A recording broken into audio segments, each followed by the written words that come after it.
Ja, ich halte das Mikro mal nicht ganz so nah, damit Sie keinen Schock bekommen. Sehr geehrte Damen und Herren, liebe GMK-Mitglieder, ich freue mich sehr, dass ich heute diese Keynote gemeinsam mit Anna-Maria Kamin halten darf. Uns verbindet schon eine etwas längere Geschichte. Tatsächlich eben beide Gründungsmitglieder einer der jüngsten Fachgruppen der GMK, der Fachgruppe inklusive Medienbildung. Ich kann mich erinnern, die ist so ein bisschen entstanden damals aus der KBOM-Initiative, aus einem der ersten großen Treffen damals. Da gab es erstmals auch so eine kleine Gruppe zum Thema Inklusion und Medienbildung. Und 2 Jahre später, da haben wir uns dann bei einer größeren Tagung gesagt, das soll institutionalisiert werden. Und seit 2013 gibt es eben diese Fachgruppe und ich muss sagen, sie ist sehr aktiv. Und wir haben uns natürlich ganz besonders gefreut, dass das diesjährige GMK-Forum, und ich finde auch, es ist genau richtig in Bremen angesiedelt, sich eben auch mit den Themen, die uns schon lange beschäftigen, hier auch beschäftigt. Ja, es sind tatsächlich Mitglieder auch aus sehr unterschiedlichen Disziplinen.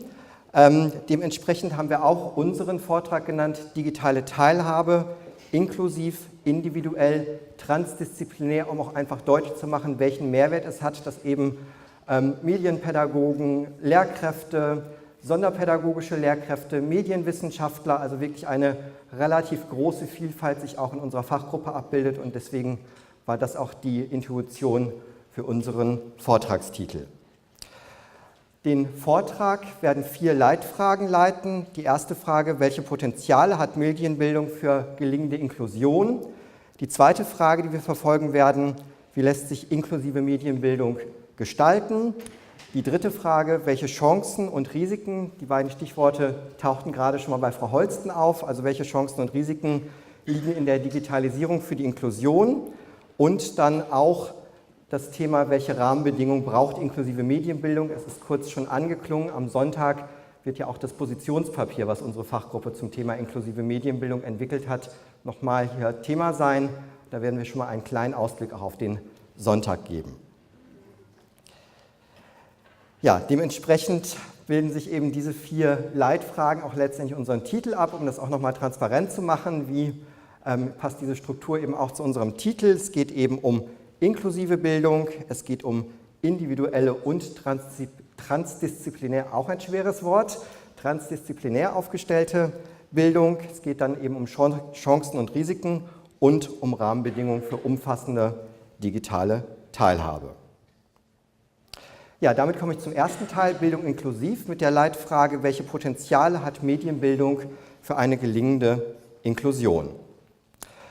Man muss sagen, insgesamt, auch wenn jetzt die Fachgruppe schon länger aktiv ist und auch bundesweit aus unserer Sicht das Thema großen Auftrieb gewonnen hat in den letzten Jahren, sind wir doch der Meinung, dass immer noch großer Nachholbedarf in der Entwicklung von Konzepten und Modellen zielgruppensensibler Formen der Medienbildung besteht, da ist tatsächlich ein Blick auf die Alltags- und Lebenswelten von Menschen notwendig, deren Bedürfnisse ernst zu nehmen und eben auch damit eine bildungsbezogene Weiterentwicklung der eigenen Person zu ermöglichen. Das heißt also, inklusive Medienbildung in unserem Verständnis verknüpft Ansprüche und Ideen einer Medienbildung in einer mediatisierten Welt, in der Sozialisation, Kommunikation und Teilhabe thematisiert werden.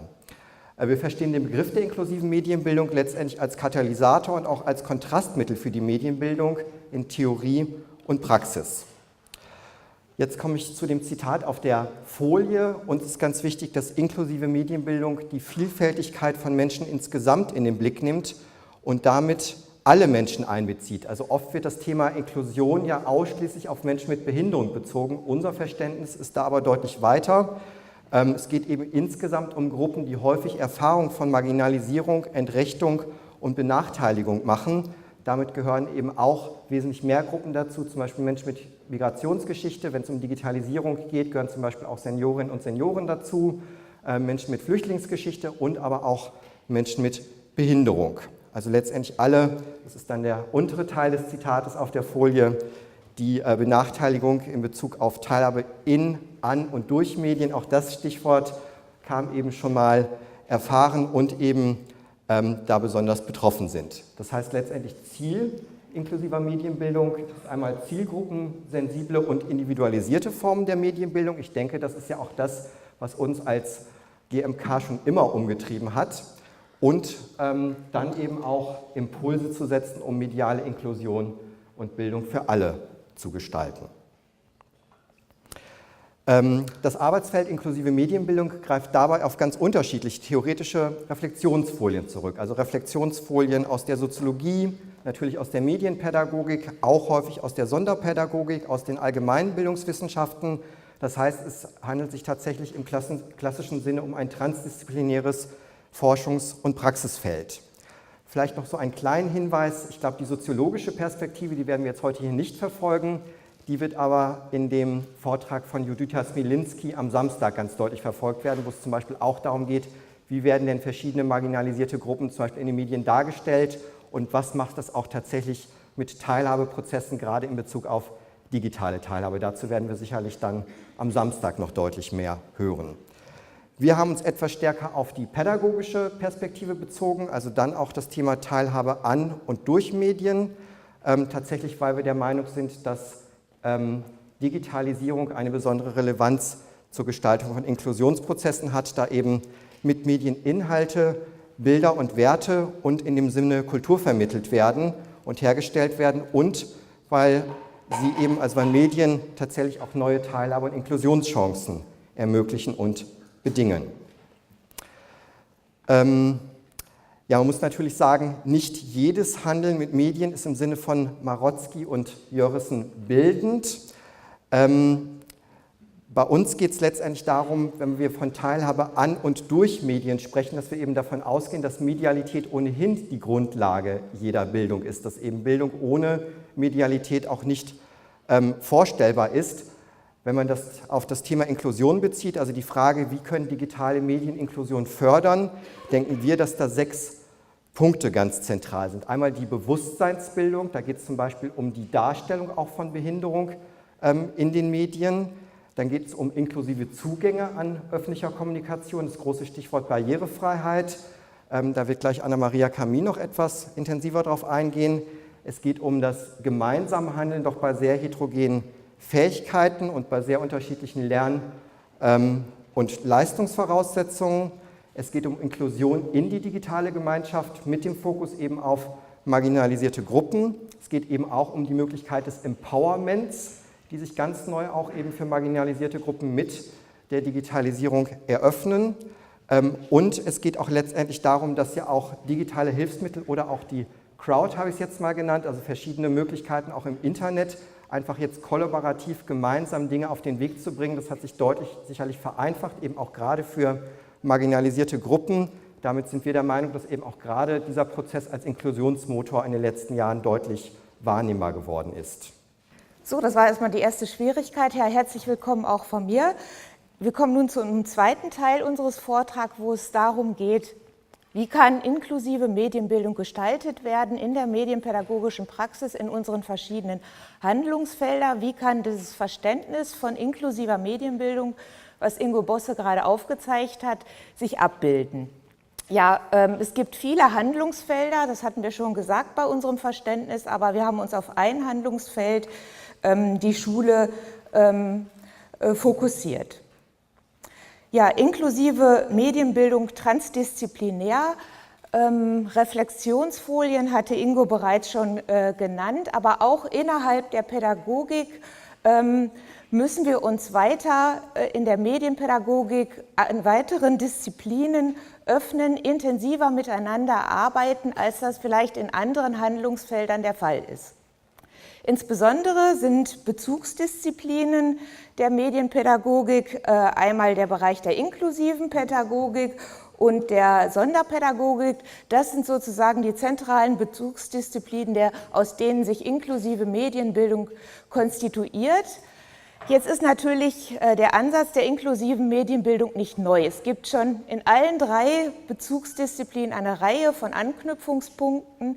Wenn wir da schauen, wir als Medienpädagogen, wo wir uns als Handlungswissenschaftler verstehen, die handlungsorientierte Medienpädagogik, da haben wir ja Emanzipation, Partizipation, Demokratisierung, das sind immer schon unsere Leitgedanken gewesen, die Eingang gefunden haben in Theoriebildung und auch in Praxis. Und wir alle oder viele Kollegen haben sich mit dem Bereich Medienbildung und soziale Ungleichheit beschäftigt. Da sind also viele Gedanken, auch haben wir es damals zwar noch nicht Inklusion genannt, aber haben es doch immer wieder mitgedacht. Und unsere Ansätze weisen sehr große Übereinstimmungen auf mit Konzepten der inklusiven Pädagogik. Denken wir an die inklusive Pädagogik nach Hinz, die Pädagogik der Vielfalt, Diversity in Education. Und das sind alles Überlegungen, die den Vielfaltsgedanken betonen, die auf Heterogenität abheben, die in der Idee von Anerkennung und Wertschätzung fokussieren, also dass Vielfalt und Heterogenität als Normalität angesehen wird, nicht als etwas Defizitorientiertes, sondern sogar als Chance für die Gesellschaft und natürlich auch von Bildungsprozessen. Wenn wir dann die dritte Disziplin sehen, die Sonderpädagogik, die kennzeichnet ja einen eher traditionelleren, etwas eng geführteren Behinderungsbegriff und die bewegt sich zwischen zwei großen Diskurslinien. Einmal mit dem Primat der Förderung, wo in der Sonderpädagogik ja von zugeschriebenen Förderbedarfen, von Förderschwerpunkten gesprochen wird, auf Sehen, auf Hören, sozial-emotionale Entwicklung, motorische Entwicklung und Ähnliches. Und einem neuerem, aktuelleren Format, dem Primat der Gleichheit, der ja engere Anknüpfungspunkte hat an die inklusive Pädagogik, wo es auch um Anerkennung und Vielfalt geht, um Abkehr von Defizitorientierung und wo Forderungen laut werden, dass diese Förderschwerpunkte dekonstruiert werden sollen, da sie halt eine idealtypische Eingruppierung vornehmen und damit verbundene Stigmatisierungen hervorrufen oder tradieren. Ja, zur theoretisch-konzeptionellen Verbindung der Ansätzen, da hat vor allen Dingen Jan-René Schluchter, der, wie ich gehört habe, leider erst morgen Abend zu uns stößt, schon umfangreiche Vorarbeiten geleistet. Es geht nun darum, diese theoretisch-konzeptionellen Prinzipien fruchtbar zu machen in der Gestaltung von pädagogischer Praxis. Also welche Gestaltungsprinzipien lassen sich ableiten? Auch dazu haben wir schon umfangreiche Vorarbeiten geleistet und wenn wir uns diese Gestaltungsprinzipien, die unter anderem auch Ingo Bosso formuliert hat, mal anschauen, da ist natürlich nicht viel Neues dabei, was Sie da lesen.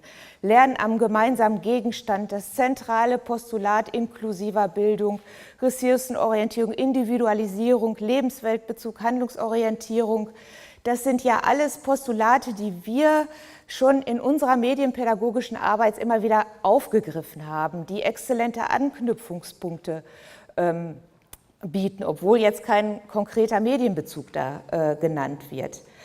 Eine Erweiterung der Gestaltungsprinzipien auf eine inklusive Medienbildung ist notwendig, indem weitere Gestaltungsprinzipien hinzugefügt werden, wie zum Beispiel Kooperation auf Ebene der Professionellen. Dazu hatte ich ja in der vorherigen Folie schon etwas gesagt und ich denke, wenn wir jetzt auf Schule weiterdenken, sind da weitere Kooperationen notwendig mit der Schulpädagogik, mit der Schulsozialarbeit, mit den Fachwissenschaften, der Fachdidaktiken und eben das Weiterdenken von Gestaltungsprinzipien in Bezug auf Barrierefreiheit und Universal Design. Barrierefreiheit, ein Postulat, ein Begriff, der natürlich ganz eng mit Inklusion verhandelt wird. Barrierefreiheit ist ja im Sozialgesetzbuch festgeschrieben, bezieht sich einmal hier natürlich auf bauliche Gegebenheiten, hier wie so Rampen, das wir hier gesehen haben, Verkehrsmittel, aber auch so etwas wie technische Gebrauchsgegenstände, Systeme der Informationsverarbeitung, also Mediengegenstände.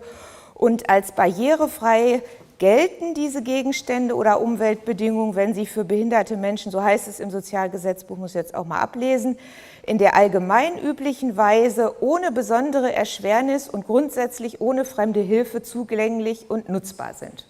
Also Medien sind insofern Barrierefreiheit gilt insofern als wesentliche Voraussetzung, damit Menschen mit Behinderung Medien nutzen können.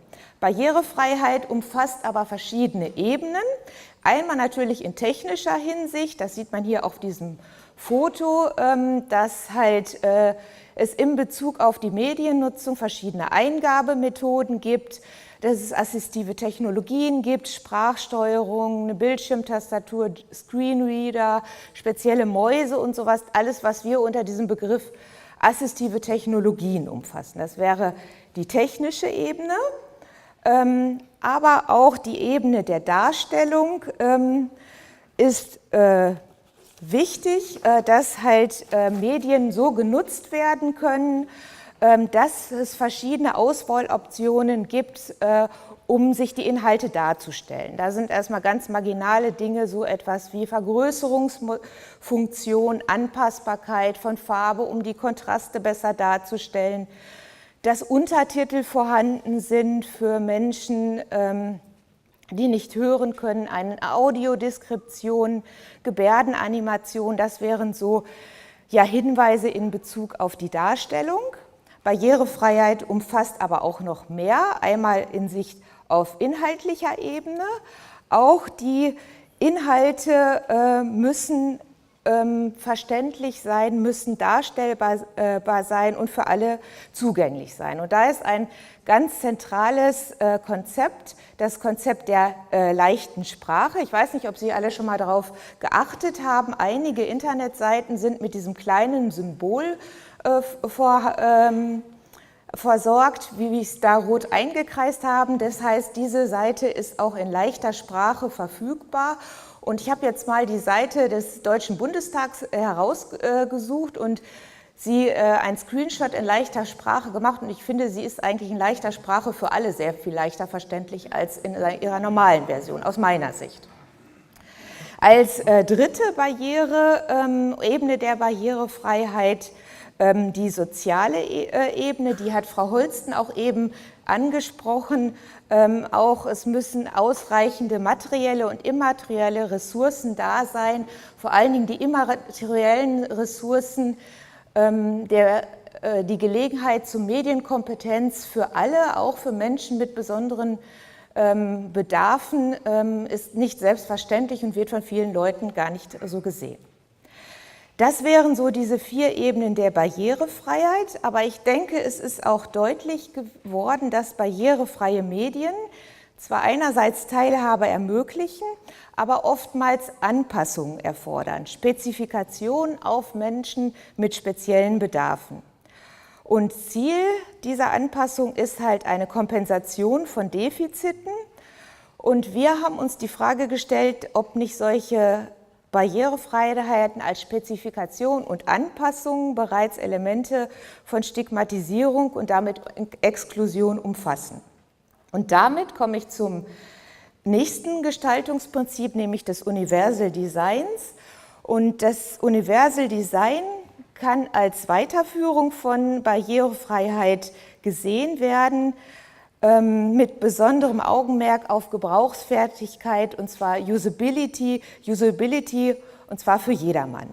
Und Universal Design ist der Versuch, dass Produkte, Medien, aber auch Umgebungen so zu gestalten sind, dass sie von vornherein, also ohne dass spezielle Anpassungen erforderlich sind, nutzbar sind und ja, sozusagen für alle von vornherein nutzbar sind.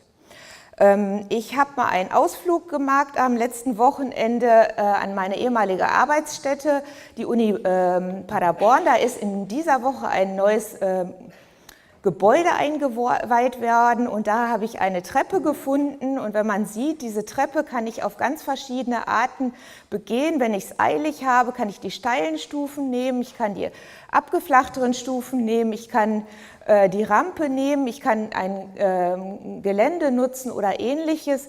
Also so eine Form des Universal Design jetzt mal nicht nur Medien betont, ja, bildet sich da eigentlich sehr schön ab. Das fand ich eigentlich eine ganz schön und gelungene Angelegenheit. In Bezug auf Medien, die nach dem Prinzip des Universal Designs gestaltet sind, mögen diese Prinzipien, die wir hier herausgeschrieben haben, auch recht basal sein und selbstverständlich, dass etwas intuitiv nutzbar ist, niedriger körperlicher Aufwand, Zugänglichkeit. Aber wenn man sich einmal Medienanwendungen anschaut oder auch Webseiten anschaut, und ich glaube, es ist jedem von uns schon mal passiert, dass wir ein Programm runtergeladen haben, genutzt haben, eine Webseite angeschaut haben und da sind wir auf einmal wo gelandet, wo wir gar nicht hin wollten. Also so etwas wie eine hohe Fehlertoleranz sollte auch Universal Design beinhalten, dass ungewollte Aktionen vermieden werden. Oder auch, dass die Informationen über verschiedene Sinne wahrnehmbar sind. Als ein Mindestprinzip gilt, dass 2 verschiedene Sinne, hören oder sehen, abbildbar sind. Ja, wenn wir uns jetzt gerade aktuelle Medienentwicklungen anschauen, dann ist es eigentlich oder kommt es uns als Medienpädagogen zugute, dass vor allen Dingen mobile Endgeräte wie Tablets oder Smartphones schon a priori ganz viele Implikationen haben, die einem Universal Design relativ nahe kommen. Es gibt zum Beispiel die Möglichkeit des Assistive Touch, dass man sich sein Gerät entsprechend seiner Vorlieben und Bedarfe programmieren kann. Ich kann wischen statt klicken, ich kann Sprachaufnahmen machen und Ähnliches. Also insofern nehmen mobile Endgeräte oftmals schon ganz schön viele Prämissen des Universal Designs auf und bilden deswegen auch großes Potenzial zur Gestaltung von Bildungsprozessen. Da werde ich gleich noch drauf eingehen. Aber damit wir jetzt nicht nur theoretisch viel erklären, haben wir einen ganz kleinen Film mitgebracht. Ein Film, der halt einmal aus inhaltlicher Sicht für uns interessant ist, nämlich der Film der Aktion Mensch, was ist Inklusion? Ja, ich denke, Sie haben es wiedererkannt, die Prinzipien des Universal Designs an diesem Film. Er war in leichter Sprache, Audiodeskription, es war erklärt, was gemacht wurde und ja, ich denke, ich habe es ganz gut abgebildet.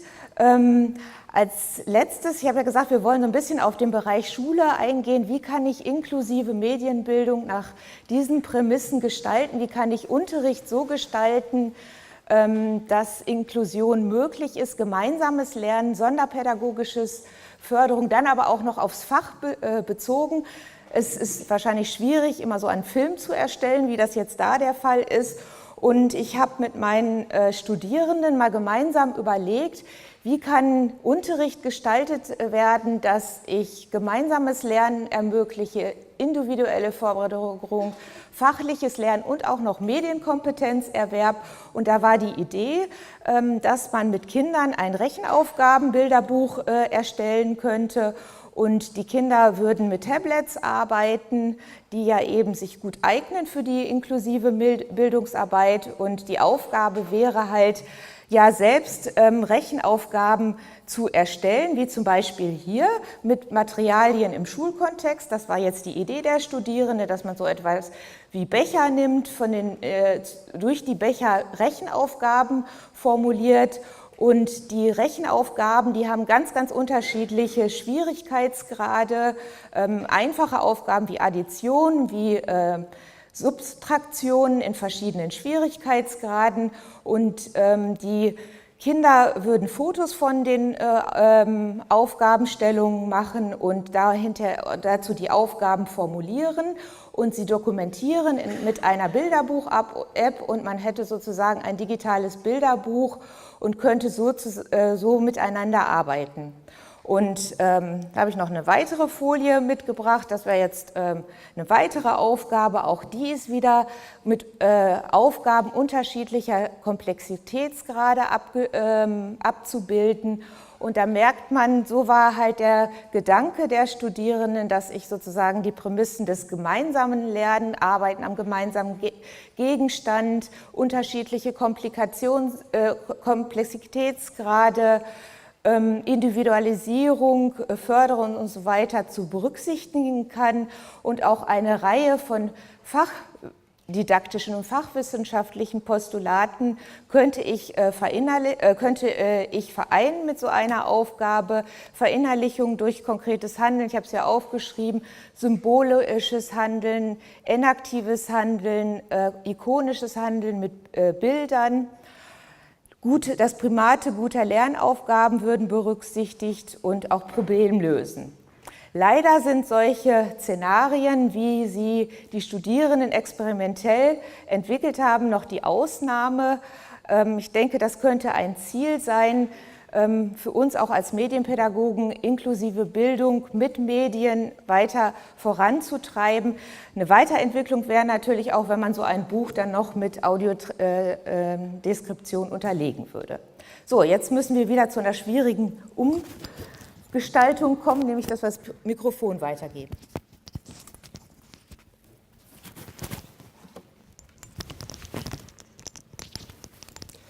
So, die mediale Aufgabe ließ sich lösen. Ich gucke so ein bisschen auf die Zeit, aber wir kommen jetzt auch schon sozusagen zur Quintessenz.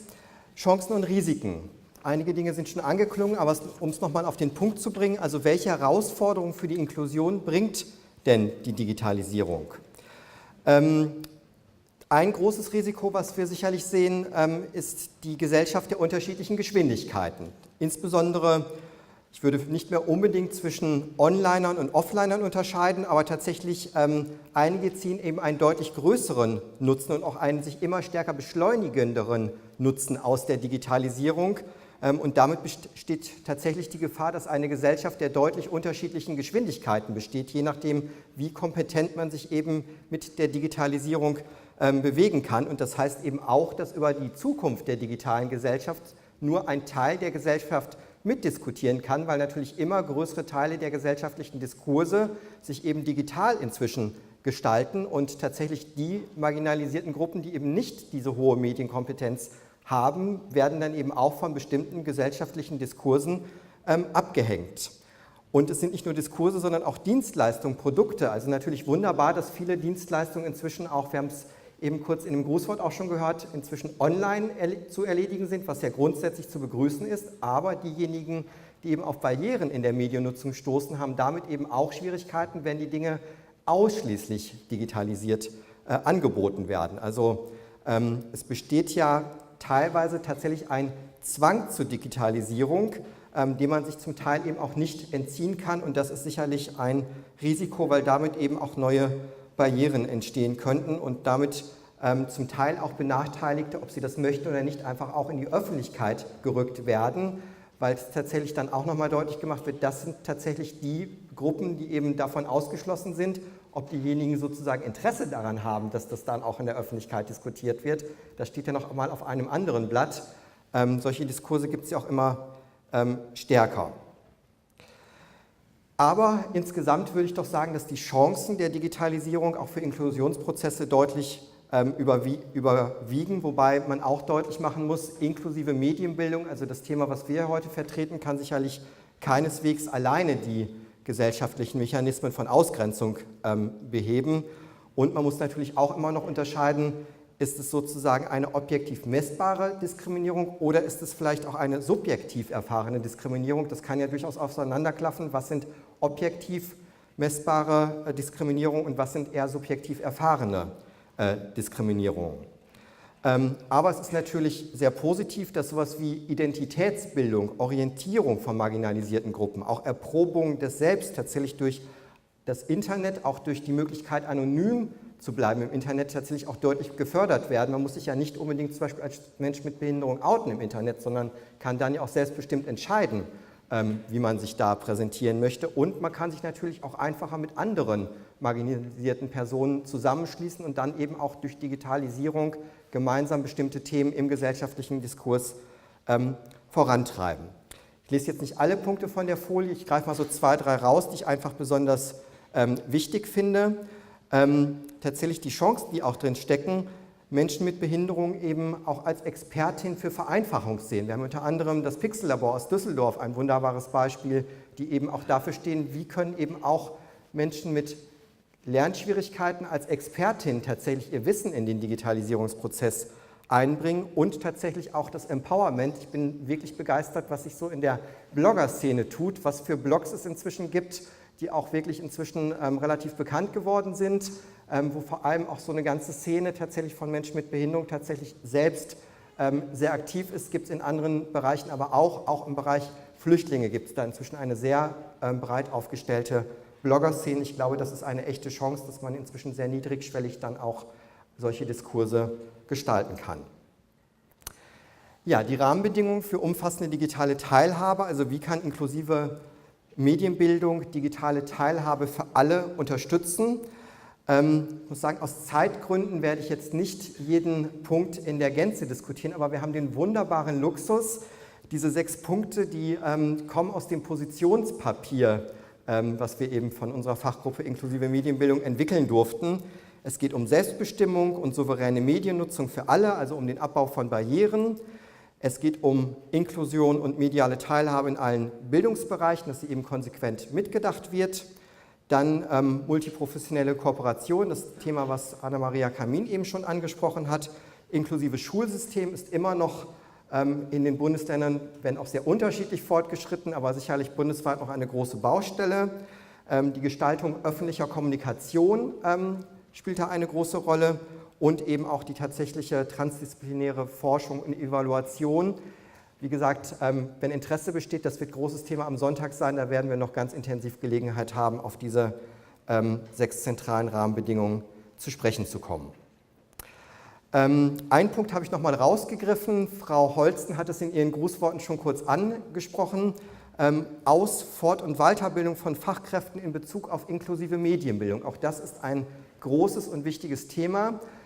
Ich habe das deswegen besonders rausgenommen. Wir durften im Jahr 2016 eine große bundesweite Studie veröffentlichen zur Mediennutzung von Menschen mit Behinderung und haben da festgestellt, die Teilgruppe, die am stärksten von digitaler Exklusion nach wie vor betroffen ist, sind Menschen mit Lernschwierigkeiten und dann nochmal ganz besonders Menschen mit Lernschwierigkeiten, die in Einrichtungen untergebracht sind. Das ist tatsächlich deutlich die Gruppe, die von digitaler Exklusion am deutlichsten betroffen ist. Und deshalb finde ich es wunderbar, dass es doch inzwischen erste Ansätze gibt.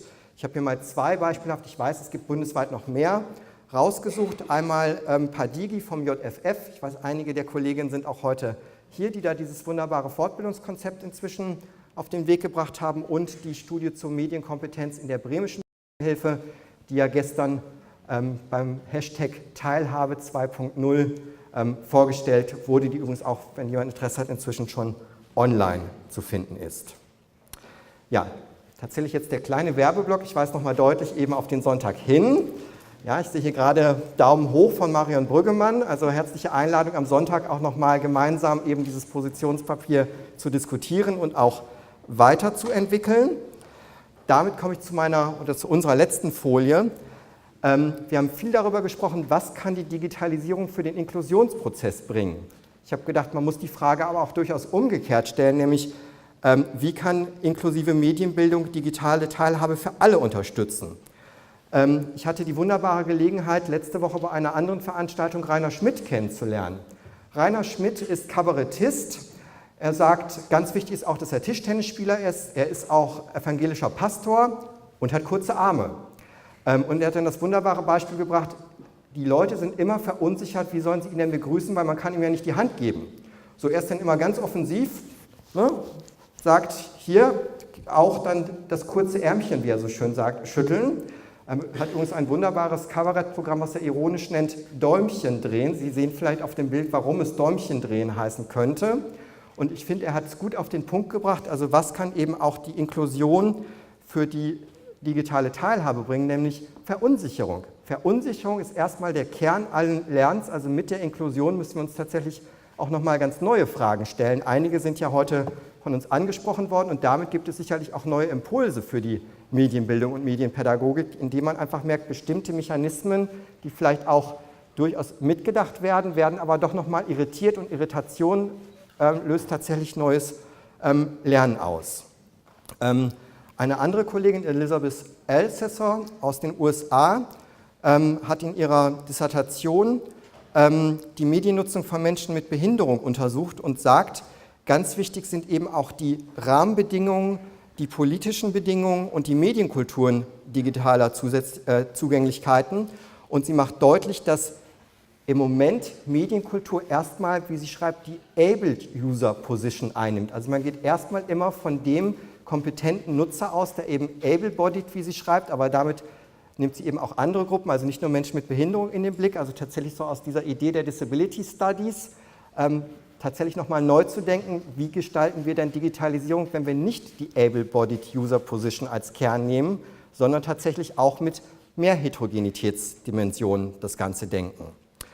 Damit kann man sagen, Inklusion stellt diese Selbstverständlichkeiten eben in Frage und damit ergeben sich neue Perspektiven für die Medienbildung.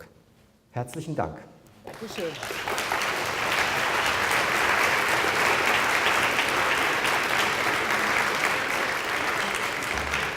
Vielen Dank, Frau Kamin, vielen Dank, Herr Bosse. Wir haben noch Zeit für ein, zwei Fragen, falls jemand stellen möchte. Dann bitte ein Handzeichen geben, dann komme ich nämlich mit dem Mikrofon vorbei.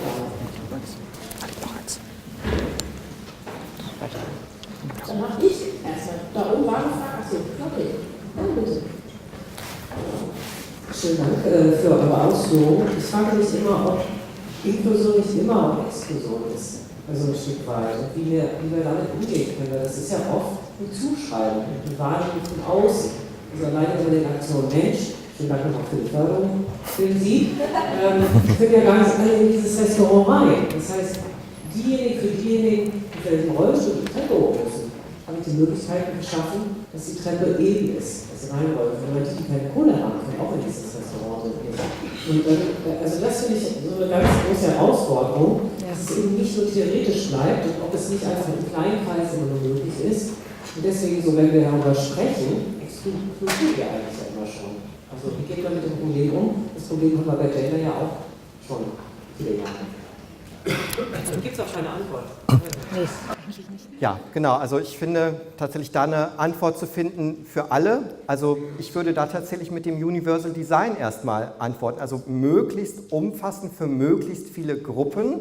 Aber wir wissen tatsächlich, da steckt auch oft der Teufel im Detail, weil was, wenn nicht für bestimmte Gruppen barrierefrei ist, ist für andere Gruppen dann nicht mehr barrierefrei. Also tatsächlich, deshalb bin ich großer Fan des Universal Design, erstmal die Dinge so zu gestalten, dass sie für möglichst viele Gruppen tatsächlich dann umfassend nutzbar sind. Aber man muss sich auch deutlich machen, in der UN-Behindertenrechtskonvention gibt es da quasi 4 Punkte, was soll zusammenspielen. Universal Design, dann eben assistive unterstützende Technologien und dann gibt es aber auch noch einen Punkt, der heißt angemessene Vorkehrungen. Was sind denn angemessene Vorkehrungen? Also könnte das auch bezeichnen, so ein Modell, das heißt ein Continuum of Solutions, also alle Möglichkeiten der Lösung mit einzubeziehen und angemessene Vorkehrung kann tatsächlich auch sein, dass jemand trotz Universal Design, trotz Barrierefreiheit auch nochmal individuelle Hilfen braucht. Wir wissen allerdings, das ist ein hehrer Anspruch, der sich nie 100%ig umsetzen lässt. Ich würde eher sagen, da ist der Weg das Ziel. Weitere Fragen? Dazu kommt gleich. Ja, vielen Dank. Pierre Bourdieu hat ja beschrieben, wie wichtig die Unterschiede sind und dass eigentlich unser Leben auch darauf beruht, dass es diese Unterschiede gibt und dass sie immer wieder hergestellt werden. Wir leben ja in einer kapitalistischen geprägten Welt und ja, es geht um Profitmaximierung in ganz vielen Bereichen und mir kommt es manchmal so vor wie so ein schöner hehrer Wunsch, mehr Inklusion, aber es gibt ja so viele Gegenkräfte. Ich frage mich, wie das ethisch zu begründen wäre, also ob es dann andere Begründungsmuster geben kann, außer die Menschlichkeit. Also wie kann man sozusagen diese Gegenkräfte, diesen Kapitalismus gibt und wie es in der menschlichen im menschlichen Bedürfnis nach Distinktion und der Geschaffung nach Unterschieden gibt, kann man den irgendwie auf einer ethischen Ebene bewegen. Also für mich wäre da die ethische Ebene tatsächlich die Frage der Menschenrechte. Die UN-Behindertenrechtskonvention ist keine Konvention, die sozusagen alleine quasi ganz einzeln nur für eine Gruppe geschaffen wurde. Die steht ja letztendlich in der Tradition erstmal der allgemeinen Erklärung der Menschenrechte, Dann kann sowas wie die Frauenrechtskonvention, die Kinderrechtskonvention, also es geht ja darum, die Menschenrechte, die für alle gelten sollen, dann nochmal für bestimmte Gruppen eben auszubuchstabieren. Aber es ist ja jetzt nichts sozusagen, was nur für eine Gruppe geschaffen wurde. Es sind ja auch andere Gruppen eben schon bei diesen nachfolgenden Menschenrechtskonventionen in den Blick genommen worden. Und ich muss tatsächlich sagen, da hat es auch in den letzten Jahren trotz erheblicher Widerstände enorme Fortschritte gegeben. Also jetzt zum Beispiel ganz aktuell ist die europäische Richtlinie für audiovisuelle Mediendienste in Kraft getreten oder auch die europäische Richtlinie ist jetzt in Kraft getreten zur Gestaltung öffentlicher Websites und Apps. Also die müssen jetzt tatsächlich mit einer kurzen Übergangsfrist dann barrierefrei gestaltet werden. Und es gibt auch demnächst eine Monitoringstelle, weil das war mal das Problem, das wurde vorher nicht sanktioniert. Jetzt ist es aber so tatsächlich dadurch, dass es eben rechtlich verbindlich geregelt ist, wird es eben auch eine Monitoringstelle geben, die tatsächlich auch überprüft, ob diese Punkte umgesetzt werden. Also ich glaube, der ethische Teil, den finde ich auch ganz wichtig, aber ich würde, glaube ich, auf der argumentativen Ebene immer auf dieser rechtlichen Ebene der Menschenrechte bleiben und alles, was dann sozusagen davon abgeleitet ist. Und da hat es aus unserer Sicht, auch wenn in der praktischen Umsetzung immer noch viel zu tun ist, sich viel getan. Letzter Punkt dazu, auch im Bundesteilhabegesetz, was ja neu verabschiedet wurde, was auch große Schwächen hat, das ist überhaupt keine Frage.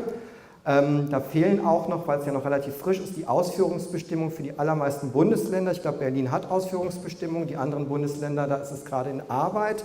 Aber auch da ist es jetzt möglich, sozusagen in den Hilfeplan, auch für Einrichtungen, das Thema eben mediale Kompetenz, Medienkompetenz mit auch über Leistungen abzurechnen. Also es hat sich tatsächlich in der gesetzlichen Ebene eine ganze Menge getan und es ist tatsächlich letztendlich alles darauf zurückzuführen, dass eben mit der UN-Behindertenrechtskonvention da einfach seit 10 Jahren jetzt die Grundlage geschaffen wurde. Ganz kurze Ergänzung, also ich verstehe es auch so in etwa, es müsste sein, aber man will nicht sozusagen. Und da würde ich auch zustimmen, der Ausgangspunkt ist so die UN-Behindertenrechtskonvention und dann haben wir einfach bildungspolitische Bestrebungen, die sich daran anknüpfen, wie die Änderung der Schulgesetze, eine Schule für alle, die sich daran anknüpfen und ich denke, daran wird fortgearbeitet und da sind auch die Gesetzesinitiativen darin zu verorten, im Anschluss daran. Also eher durch strukturelle Maßnahmen wahrscheinlich. Und hier vorne noch eine Frage, das ist dann auch die letzte für alle anderen Nachfragen, würde ich auf den Termin am Sonntag verweisen und sonst kann man sie bestimmt auch zwischendurch irgendwie nochmal ansprechen.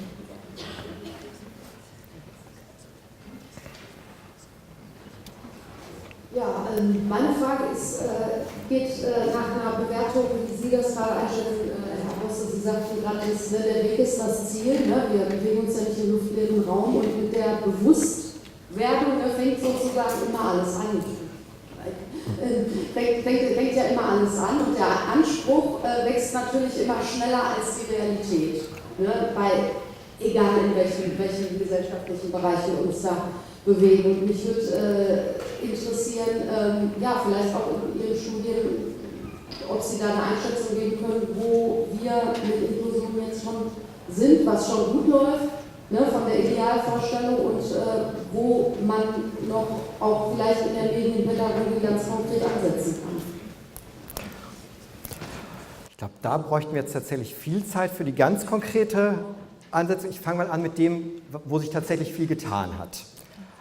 Genau, dann vielleicht schließt Anna-Maria Kami nochmal an. Also wo sich jetzt wirklich unheimlich viel getan hat, ist im Bereich Barrierefreiheit, also insbesondere bei audiovisuellen Medien. Wir haben seit 2013 eine Änderung des Rundfunkbeitragsgesetzes. Seither müssen öffentlich-rechtliche Sender ihre Sendungen eben barrierefrei ausstrahlen. Da ist auch tatsächlich die Quote, sowohl was Untertitel als auch Audiodeskription betrifft, in den letzten Jahren extrem nach oben geschnellt. Es gibt jetzt Kindersendungen mit Gebärdensprachdolmetschung, was ich ganz wunderbar finde, Sendung mit der Maus, Sandmännchen und so weiter. Also ich glaube, da hat sich unheimlich viel getan. Ich glaube auch eben, was die Barrierefreiheit von Websites anbetrifft, hat sich unheimlich viel getan, was nach wie vor ein großes Problem ist, aber das geht uns in anderen Bereichen auch so. Gut, ich bin an der Uni, wir bilden Lehrkräfte, aber auch fachliche Kräfte aus. Das ist jetzt so die erste Generation, wo diese ganzen Digitalisierungsthemen, bei uns gehört auch mal noch assistive Technologie, unterstützte Kommunikation mit dazu, die das tatsächlich im Studium auch lernen. So, aber es braucht auch tatsächlich, weil das noch nicht in allen Bundesländern und in allen Studienordnungen und in allen Bereichen verankert ist. Also das wird sicherlich ein Prozess sein, der uns auch noch über Jahre beschäftigen wird. Ja, vielleicht als Ergänzung, was wir festgestellt haben, also Impulse für Inklusion und inklusive Medienbildung vor allen Dingen, kamen ganz deutlich aus der außerschulischen Bildung. Also da gab es die ersten Projekte, muss man sagen, das Netzwerk Inklusion mit Medien, die Landesarbeitsgemeinschaft, Christine Ketzer habe ich gerade gesehen, dass die jetzt auch gekommen ist. Also da muss man ganz wirklich sagen, da können die anderen Handlungsfelder ganz deutlich von lernen, von den Impulsen. Und da gibt es so viele Initiativen, da gibt es Fortbildungsmaßnahmen. Das, was wir wollen, ist in Ansätzen schon dort umgesetzt worden. Die Schule hängt hinterher. Wer am meisten hinterherhängt, ist aus meiner Sicht die Hochschule und die berufliche Bildung. Aber dazu werden wir auch am Sonntag, glaube ich, noch dazu diskutieren können. Reicht das? Vielen Dank, Herr Bosse, vielen Dank, Frau Kollegin.